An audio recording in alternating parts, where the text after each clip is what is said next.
ನಮ್ಮ ಅಲಿಗೇಗೌಡರು ತಮ್ಮ ಅನಿಸಿಕೆ ಹೇಳ್ಬೇಕಂತ ವಿನಂತಿ ಮಾಡ್ತಾರೆ.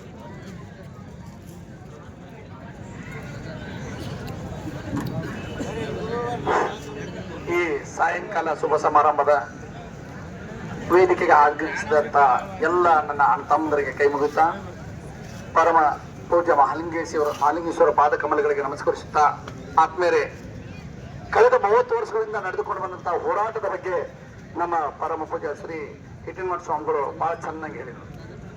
ಈಗ ನಾನು ನಿಮ್ಮ ಮುಂದೆ ಏನು ವಿಷಯ ಪ್ರಸ್ತಾಪ ಮಾಡ್ಬೇಕಂತ ಮಾಡಿದ್ನಿ ಅಂದ್ರೆ, 4 ವರ್ಷದಿಂದ ತಾಲೂಕಾ ಹೋರಾಟ ಯಾಕೆ ನಡೀತು ಅಥವಾ ಇದ್ರದ್ದು ಏನ್ ಲಾಭ ಐತಿ, ಇದು ಆಗದಿದ್ರೆ ಏನೇನ್ ನುಕ್ಸಾನ ಐತಿ ನಮಗ ಅನ್ನೋ ಬಗ್ಗೆ ಚರ್ಚೆ ಮಾಡ್ಲಿಕ್ಕೆ ನಾನು ವಿಷಯಗಳನ್ನ ಒಂದು 5 ನಿಮಿಷದಲ್ಲಿ ಮಂಡಿಸ್ತೀನಿ. ಆದ್ಮೇಲೆ ಈ ಮಹಾಲಿಂಗಪುರದ ಸ್ಥಿತಿ ದಯವಿಟ್ಟು ಯಾರ ಕುಂಡ್ರವ್ರು ಸ್ವಲ್ಪ ಕೂತ್ರೆ ಬಹಳ ಅನುಕೂಲ ಆಗತ್ತೆ. ಇಲ್ಲಿ ಡೋಳು ಸರಿಸ್ತೀವಿ, ಸ್ವಲ್ಪ ಜನ ಬಂದು ಕೂತ್ರೆ ಬಹಳ ಯಾಕೆ ಮಾಡಕ್ ಹೊರಟಿವಿ ಅನ್ನೋದ್ರ ಬಗ್ಗೆ ನಾ ಒಂದ್ 2 ಮಾತು ಮಾತಾಡ್ತೀನಿ. ದಯವಿಟ್ಟು ಎಲ್ಲರೂ ಬಂದು ಇಲ್ಲಿ ನಡುಗಡೆ ಕುಂಡ್ರಲಿ ಅಂತೇಳಿ ಒಂದು ವೇದಿಕೆಯಿಂದ ವಿನಂತಿಸ್ಕೊಳ್ತೀವಿ. ಆದ್ಮೇಲೆ ಒಂದು ತಾಲೂಕಾ ಅಂದ್ರೆ 56 ಇಲಾಖೆಗಳು ಮಹಾಲಿಂಗಪುರಕ್ಕೆ ಬರ್ತವೆ. ಮಹಾಲಿಂಗಪುರ ತಾಲೂಕಾ ಅಂದ್ರೆ ನಮ್ಮ ಮಹಾಲಿಂಗಪುರ ನಗರದಲ್ಲಿ 56 ಇಲಾಖೆಗಳು ಬರ್ತವೆ. ಇವತ್ತು ಒಂದು ಕಂದಾಯ ಇಲಾಖೆ ಬಗ್ಗೆ ನಾವು ಒಂದು ವಿಚಾರಣೆ ಮಾಡ್ಕೊತ ಹೋದ್ರೆ, ನಾವೇನಾದ್ರೆ ಮನ್ಯಾಗ ಹಿರಿಯರ್ ಸತ್ರ ಅಂದ್ರೆ ಮಕ್ಕಳದು ವಾಟನೆ ಮಾಡ್ಬೇಕಾದ್ರೆ, ಒಂದ್ ವಾರಸ ಮಾಡ್ಬೇಕಾದ್ರೆ, ಒಂದ್ ಹೊಲ ಮಾಡ್ಬೇಕಾದ್ರೆ ಆಕಾರ ಬಂದಿ ಬರ್ಸಕ್ ನಾವ್ ಎಲ್ಲಿಗೆ ಹೋಗ್ಬೇಕು? ಮೊದಲು ತಹಸೀಲ್ದಾರ್ ಆಫೀಸ್ಗೆ ಹೋಗ್ಬೇಕು. ಮೊದಲು ತಹಸೀಲ್ದಾರ್ ಆಫೀಸ್ ಹೋಗಿ ಉತ್ತಾರ ತಗೊಂಡು ಆಕಾರ ಬಂದಿ ಒಳಗೆ ಬರ್ಸ್ಕೊತೀವಿ. ಅರ್ಜಿ ಹಾಕಕ್ ಎಲ್ಲಿ ಹೋಗ್ಬೇಕು? ತೀರ್ದಾಳಕ್ ಹೋಗ್ಬೇಕು, ನಾಡ ಕಚೇರಿಗೆ. ನೋಡ್ರಿ ನಮ್ದು ಎಂತ ವಿಪರ್ಯಾಸ, ಎಂತ ದುರ್ದೈವ ಸ್ಥಿತಿ ಒಳಗಿದೀವಿ. ತೀರ್ದಾಳಕ್ ನಾವು ಅರ್ಜಿ ಹಾಕಕ್ ಹೋಗ್ತೀವಿ, ರಬ್ಕಳಿ ಅವರ ಸರ್ವೇಯವರು ನಮಗೆ ಸರ್ವೇಕ್ ಬರ್ತಾರ.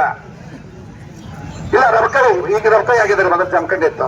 ಅಂದ್ರೆ ಒಂದು ನಾವು ನಮ್ಮ ಹೆಸರನ್ನ, ನಮ್ಮ ತಂದೆ, ನಮ್ಮ ಪಿತ್ರಾರ್ಜಿತ ಆಸ್ತಿಯನ್ನ ನಮ್ಮ ಮಕ್ಕಳಿಗೆ ನಾವು ಬಿಟ್ಟು ಕೊಡ್ಬೇಕಾದ್ರೆ 4 ಕಚೇರಿ ತಿರುಗಾಡ್ಬೇಕು. ಇವತ್ತು ನೋಡ್ರಿ ನಾವು ತಾಲೂಕು ರಬಕಾಯಿ ಮನೆಯಾಗಿ ಸೇರಿದೀವಿ. ಒಂದು ನಮ್ಮ ಮಗ ಸಾಲಿ ಕಲ್ತಾನ, ಸಾಲಿ ಸರ್ಟಿಫಿಕೇಟ್, ಗ್ರಾಮೀಣ ಸರ್ಟಿಫಿಕೇಟ್ ಸಹಿ ಮಾಡಿಸ್ಬೇಕಾದ್ರೆ ಮೊದಲು BU ಆಫೀಸ್ಗೆ ಹೋಗ್ಬೇಕು. ಇದ್ಯಾವ ದುರ್ದೈವ, ಇದ್ಯಾವ ಪಾಪ ಮಾಡಿವಿ ನಮ್ಮ ಅಲಿಂಪುರದವರು. ಅಷ್ಟೇ ಅಲ್ಲ ನೋಡ್ರಿ, ಈ ಬೆಳಗಿನ ಅಗಸಿ ತಕ್ಕ ಏನಾರ ಆದ್ರೆ ನಮ್ಮ ಅಲಿಂಪುರ ಪೊಲೀಸರು ಬರ್ತಾರೆ. ಅಗಸಿ ಮುಂದೆ ಒಂದು ಗಲಾಟೆ ಆದ್ರೆ, ಒಂದು ಮರ್ಡರ್ ಆದ್ರೆ ಮೊದಲಿಂದ 20 ಕಿಲೋಮೀಟರ್ ಪೊಲೀಸರು ಬರಬೇಕು. ಇದು ಯಾವ ಕಾರಣದಾಗಿದ್ದೀವಿ ನಾವು? What is the democracy? ಪ್ರಜಾಪ್ರಭುತ್ವ ಅಂದ್ರೆ ಏನು?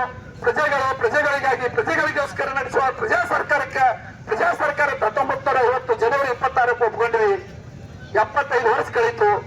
ನಮ್ಮ ಅಧಿಕಾರ ಯೋಜನೆ ಇವತ್ತಿಗೂ ಆಗಲಿಲ್ಲ. 1993ರಲ್ಲಿ ಭಾರತ ಸಂವಿಧಾನ 243ನೇ ಕಲಮನ್ನ ತಿದ್ದುಪಡಿ ಮಾಡಿದ್ರು. ದೆಹಲಿಯಿಂದ ಎಲ್ಲ ನಡ್ಸಕ್ಕಾಗಲ್ಲ, ನಿಮ್ಮ ಗ್ರಾಮಗಳಲ್ಲಿ ಅಧಿಕಾರ ವಿಂಗಡಣೆ ಆಗಲಿ ಗ್ರಾಮ ಪಂಚಾಯತಿ, ತಾಲೂಕು ಪಂಚಾಯತ್, ಜಿಲ್ಲಾ ಪಂಚಾಯತ್ ಮಾಡಿದ್ರು.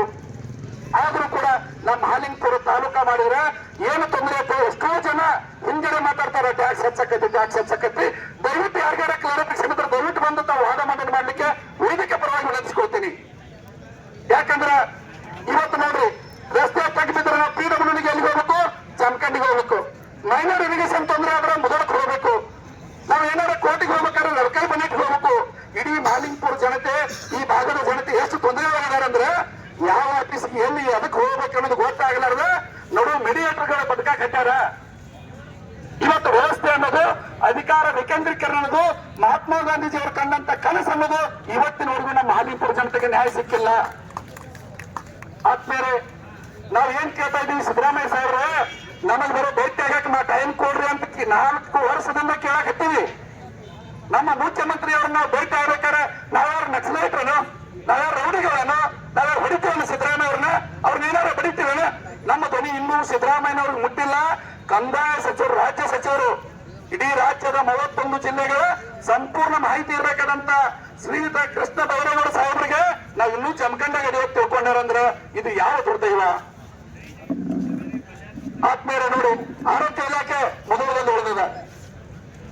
ಇಂಥ 10-15 ಇಲಾಖೆಗಳ ಬಗ್ಗೆ ಏನೇ ಚರ್ಚೆ ಮಾಡಿದ್ರು ಕೂಡ ನಮ್ಮ ಮಹಾಲಿಂಗಪುರದವರಿಗೆ ಒಂದು ಕ್ಲಾರಿಫಿಕೇಶನ್ ಇಲ್ಲ. ಇವತ್ತು ಹೋಬಳಿ ರಿಕಾರ್ಡ್ ತೆಗಿಯಕ್ ಹೋಗ್ರಿ, ಮೊದಲದಲ್ಲಿದೆ ಹೋಬಳಿ ತಾಲೂಕು ನೋಡ್ತದೆ, ಅಬಕಾಯಿ ಬನ್ನಟ್ಟಿ ಬರ್ತದ. ಈ ವ್ಯವಸ್ಥೆಯನ್ನ ಸಂಪೂರ್ಣ ಮಟ್ಟ ಹಾಕ್ಲಿಕ್ಕೆ 4 ವರ್ಷದಿಂದ ಹಗಲು ರಾತ್ರಿ ಅಲ್ಲಾರ್ದ ಅನಿಯಮಿತವಾಗಿ ಹೋರಾಟ, ಪಕ್ಷಾತೀತವಾಗಿ ಹೋರಾಟ ಮಾಡ್ಕೊಂಡ್ ಬಂತು. ಕೈ ಮುಗಿದಿವಿ, ಕಾಲು ಬಿದ್ದಿವಿ. ಸಿದ್ದರಾಮಯ್ಯ ಸಾಹೇಬ್ರ ಅಂದಿರು, ಬೆಂಗಳೂರಿಗೆ 10 ಬಸ್ ತಗೊಂಡು 300 ಜನ ಹೋದಿರಿ, ನಿಂತ ಯಾರು ಭೇಟಿ ಆಗ್ಲಿಲ್ಲ, ಮಾತಾಡ್ಲಿಲ್ಲ. ಎರಡು ಬಾರಿ ಬೆಳಗಾವಿ ಸುವರ್ಣಸೌಧಕ್ಕೆ ಹೋಗಿ ಏನೋ ಹೋರಾಟ ಮಾಡಿದ್ರು ಯಾರೂ ಕ್ಯಾರೇ ಅನ್ಲಿಲ್ಲ. ನಾವು ಅಂದ್ವಿ ಗಾಂಧಿ ತತ್ವದ ಅವಧಿ ಕೂಡ ಮುಗಿದದ. ನಮ್ಮ ಮಧ್ಯಾಹ್ನ ನಮ್ಮ ಕನಕರೆಡ್ಡಿ ಅವರು ಬಹಳ ಚಂದ ಹೇಳಿದ್ರು, ವ್ಯಾಲಿಡಿಟಿ. ಯಾಕಂದ್ರೆ ಶಾಂತಿ ಶಾಂತಿ ಶಾಂತಿ ಅನ್ನುವಂತ ಪದದ ಅರ್ಥ ಕಳ್ಕೊಂಡದ. ಇವತ್ತು ನಮ್ಮ ರಾಜಕಾರಣಿಗಳ ಚರ್ಮ ಬಹಳ ಕಿತ್ತಾಗಿದೆ, ಅವ್ರಿಗೆ ನಮ್ಮ ಧ್ವನಿ ಮುಟ್ತಾ ಇಲ್ಲ. ಅದಕ್ಕಾಗಿ ನಾವು ಇವತ್ತು ಬೀದಿಗೆ ಬರ್ಬೇಕಾಯ್ತು, ಇವತ್ತು ನಿರ್ಧಾರ ತಗೋಬೇಕಾಯ್ತು. ಯಾಕಂದ್ರೆ 2,000 ಕೋಟಿ ಕಬ್ಬು ಕಡಿಯಾಕ ಹಾಳು ಸಿಗ್ತಾ ಇಲ್ಲ, 30 ಲಕ್ಷ ಗ್ಯಾಂಗ್ ಹಾಕಿ ಟ್ರ್ಯಾಕ್ಟರ್ ಮಾಲಕ್ ನಿಂತು ಹೊಯ್ಕೊಳಕತ್ತಾನ. ಇಂಥ ತ್ರಾಸನಾಗ ನಾವು ರೋಡಿಗೆ ಬಂದ್ವಿ ಅಂದ್ರ ಈ ರೈತರ ತ್ರಾಸ ನಮ್ಗೇನ್ ಗೊತ್ತಿಲ್ಲ ಅಂತ ತಿಳ್ಕೊಂಡ್ರಿ. ರಾಜಕಾರಣಿಗಳು, ಮುಖ್ಯಮಂತ್ರಿಗಳು, ಕಂದಾಯ ಸಚಿವರು, ನಿಮಗೇನಾದ್ರೂ ಮಾನವೀಯತೆ ಇದೆಯಾ? ಈ ಸಮಾಜದ ಬಗ್ಗೆ ಏನಾದ್ರೂ ಕನಿಕರ ಇದೆಯಾ? ಈ ವ್ಯವಸ್ಥೆಯ ಸಮಸ್ಯೆ ಬಗ್ಗೆ ಒಂದಿನ ಎಂದಾದ್ರೂ ವಿಚಾರ ಮಾಡಿದ್ರಾ?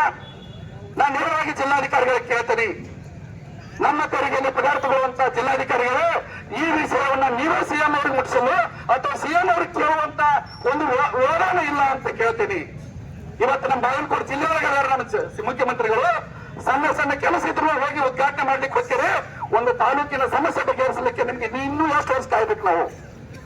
ಎಲ್ಲರಿಗೂ ಗೊತ್ತಿರಲಿ, ಯಾವ ಇನ್ಕಮ್ ಟ್ಯಾಕ್ಸ್ ಹೆಚ್ಚಾಗೋದಿಲ್ಲ, ಎಲ್ಲರಿಗೂ ಒಂದೇ ಸ್ಲಾಬ್ ಅದ, ಯಾರಿಗೂ ಏನೂ ತೊಂದರೆ ಇಲ್ಲ. ನೀವು ಮಾಲಿನ್ಯಪುರದೊಳಗೆ ತಾಲೂಕು ಆದ್ರೆ ನಿಮ್ಗೆ ಏನೋ ಒಂದು ಸರ್ಟಿಫಿಕೇಟ್ 10 ನಿಮಿಷನಾಗ ಹೋಗಿ ಬಂದು ನಿಮ್ಮ ಅಂಗಡಿಯಾಗ ಕೊಡಿರ್ತೀರಿ. ಹಳ್ಳಿಯಿಂದ ಬರುವಂತ ಮನುಷ್ಯ ಮಾಲಿನ್ಯಪುರಕ್ಕೆ ಬಂದು ಒಂದೇ ತಾಸಿನ ಕೆಲಸ ಮಾಡ್ಕೊಂಡು ಮನಿ ಕಾಣ್ತಾನ. ಆದ್ರೆ ಇವತ್ತು ಪರಿಸ್ಥಿತಿ ಏನಾಗಿದೆ? ಇಷ್ಟೆಲ್ಲ ಯಾಕೆ ಕಷ್ಟಪಡ್ಬೇಕು? ನಾವು ಇಷ್ಟೆಲ್ಲ 100ಕ್ಕೆ 70 ರೂಪಾಯಿ ಟ್ಯಾಕ್ಸ್ ಕಟ್ಟಿದ್ರು ಕೂಡ 10 ರೂಪಾಯಿ ನಮ್ಮ ಮನೆಗೆ ಬರ್ತಾ ಇಲ್ಲ. ಏನ್ ಕಾರಣ ಇದಕ್ಕೆಲ್ಲ?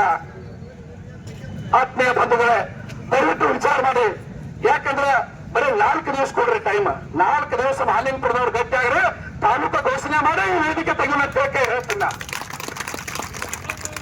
ಯಾಕಂದ್ರೆ ಎಲ್ಲಿವರೆಗೆ ನೀವು ಜನ ಗಟ್ಟಾಗೋದಿಲ್ಲ, ಎಲ್ಲಿವರೆಗೆ ಜನ ಹೊರಗೆ ಬರುವುದಿಲ್ಲ, ಅಲ್ಲಿವರೆಗೆ ಯಾವ ರಾಜಕಾರಣಿ ಕೂಡ ನಮ್ಮ ಮಾಲಿನ್ಯಪುರ ಕಡೆ ಕಣ್ಣು ತೆಗೆದು ಕೂಡ ನೋಡುವುದಿಲ್ಲ.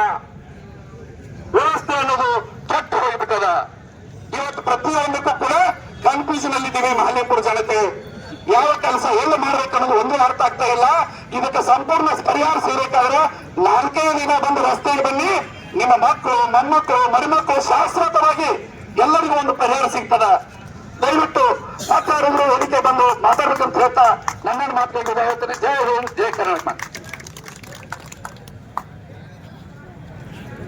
ಇವತ್ತಿನ ಪ್ರತಿಭಟನೆಯಲ್ಲಿ ಮಾಲಿಂಗಪುರ ತಾಲೂಕ ಆದ್ರ ಏನಾಗತ್ತೆ ಅನ್ನೋದಂತ ತಿಳಿಯಾಗ ಇವತ್ತ ತಿಳ್ಕೊಂಡಂತ ಜನರಿಗೆ ಬರೀ ಟ್ಯಾಕ್ಸ್ ಹೆಚ್ಚಾಗತಿ. ಆಮೇಲೆ ಮಾಲಿಪುರದಾಗ ಇದ್ರ ಅಭಿಪ್ರಾಯ ಎಲ್ಲಾ ಆಫೀಸ್ಗಳ ಇಲ್ಲೇ ಆಗೋದ್ರಿಂದ ಏನಾಗತಿ? ತಮ್ಮ ಸವಿಸ್ತಾರವಾಗಿ ಒಂದು ಮಾತನಾಡಿದಂತ ಅರ್ಜುನಗೌಡ ಹಲಿಗೆಯವರಿಗೆ ಒಂದು ತಾಲೂಕಾ ಹೋರಾಟ ಸಮಿತಿಯ ಹಾಗೂ ಮಾಲಿಪುರ ಸಮಸ್ತ ನಾಗರಿಕರವರಿಗೆ ಅವರಿಗೆ ಧನ್ಯವಾದಗಳನ್ನು ಅರ್ಪಿಸ್ತೇನೆ. ಈಗ